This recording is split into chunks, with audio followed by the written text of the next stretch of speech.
তো প্রথম মাসের যে কিস্তিটা গেল প্রায় ৪২,০০০ টাকা, সেটার ব্রেকডাউনটা দেখুন। অবিশ্বাস্য হলেও সত্যি, এই টাকার মধ্যে আসল লোন কমেছে কত জানেন?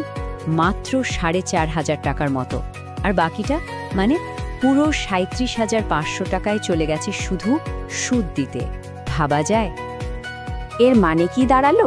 মানে হলো আপনি পুরো ১ বছর ধরে ৫ লক্ষ টাকারও বেশি কিস্তি শোধ করলেন, অথচ আপনার মূল লোন কমেছে মাত্র ৫৬,০০০ টাকার মতো।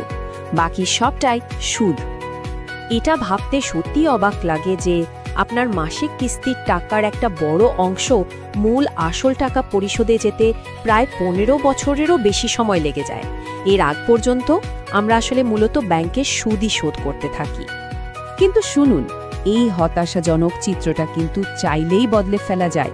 চলুন এবার দেখি কিভাবে মাত্র দুটো সহজ কিন্তু শক্তিশালী নিয়ম মেনে চললে এই পরিস্থিতিটা পুরোপুরি পাল্টে দেওয়া সম্ভব আর হাঁটা যায় দ্রুত আর্থিক স্বাধীনতার পথে। এই হলো সেই দুটো নিয়ম। প্রথমত, বছরে পাওয়া বোনাস বা অন্য কোনো সঞ্চয় থেকে অন্তত একটা অতিরিক্ত কিস্তির টাকা জমা দিন। আর দ্বিতীয়ত, প্রতি বছর আয়ের বৃদ্ধির সাথে তাল মিলিয়ে আপনার মাসিক কিস্তি মাত্র ৫% করে বাড়িয়ে দিন। ব্যাস, এটুকুই।